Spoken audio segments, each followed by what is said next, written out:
Okay ma'am, എന്തായാലും നന്നായി പഠിച്ച് നല്ലൊരു വിജയത്തിലേക്ക് എത്തിച്ചിട്ടുണ്ട്. വളരെയധികം സന്തോഷമുണ്ട്. ഈ ഒരു വിജയത്തിൽ മാഡത്തിന് ആരോടൊക്കെയാണ് നന്ദി പറയാനുള്ളത്? തീർച്ചയായിട്ടും പാരന്റ്സിനോട് തന്നെയാണ് നന്ദി പറയാനുള്ളത്. പിന്നെ എയിംസ് അതാണ് നമുക്ക് ഏറ്റവും കൂടുതൽ ഈ ഒരു നിമിഷം ഇവിടെ എത്തി നിൽക്കുന്നത് എയിംസ് കാരണം തന്നെയാണ്. ഓൺലൈൻ ബാച്ചിലാണ് ചേർന്നിട്ടുണ്ടായിരുന്നത്. നല്ലൊരു മോട്ടിവേഷനും അതേപോലെ തന്നെ സ്റ്റഡി മെറ്റീരിയൽസ് ആയാലും എല്ലാം വളരെ നന്നായിട്ട് തന്നെയാണ് എയിംസ് പ്രൊവൈഡ് ചെയ്തിട്ടുണ്ടായിരുന്നത്.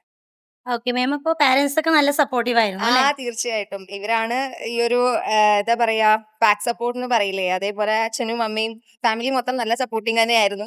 സന്തോഷം. മാഡം, അപ്പൊ ഇനി നമ്മള് വരുന്ന ഉദ്യോഗാർത്ഥികളോട് എന്ത് മെസ്സേജ് ആണ് കൊടുക്കാനുള്ളത്? തീർച്ചയായിട്ടും നമ്മുടെ മെറ്റീരിയൽസ് ഫോളോ ചെയ്യുക. SCERT ഫുള്ളായിട്ട് കവർ ചെയ്യുക. നമ്മള് ഇനിയും ടൈം ഉണ്ട് എന്ന് കരുതും. പക്ഷെ ഓരോ മിനിറ്റും നമുക്ക് അത്രയും വാല്യുബിൾ തന്നെയാണ്. ഒരു ടോപ്പിക്കെങ്കിലും ഒരു ടോപ്പിക്ക് കവർ ചെയ്യാൻ സാധിച്ചാൽ അത്രയും മാർക്കാണ് നമ്മൾ സ്കോർ ചെയ്യുന്നത്. നെഗറ്റീവ് പരമാവധി കുറയ്ക്കാൻ ശ്രമിക്കുക. ഇതൊക്കെ ശ്രദ്ധിച്ചാൽ മതി. ഓക്കെ മാം, എന്നാലും എന്താ അമ്മയ്ക്ക് എന്താ പറയാനുള്ളത്? പ്രൗഡ് മൊമെന്റ് ആണ്. സന്തോഷം. എന്താ അനിയത്തിയല്ലേ? അതെ അതെ എന്താ സന്തോഷം. ഹാർഡ് വർക്ക് തന്നെയാണ് ഇതില് ഏറ്റവും. ചേച്ചി നന്നായിട്ട് ഹാർഡ് വർക്ക് ചെയ്തിട്ടുണ്ട്. അപ്പൊ അതിന് റിസൾട്ട് കിട്ടി. അപ്പൊ ഭയങ്കര പ്രൗഡ് തോന്നുന്നു.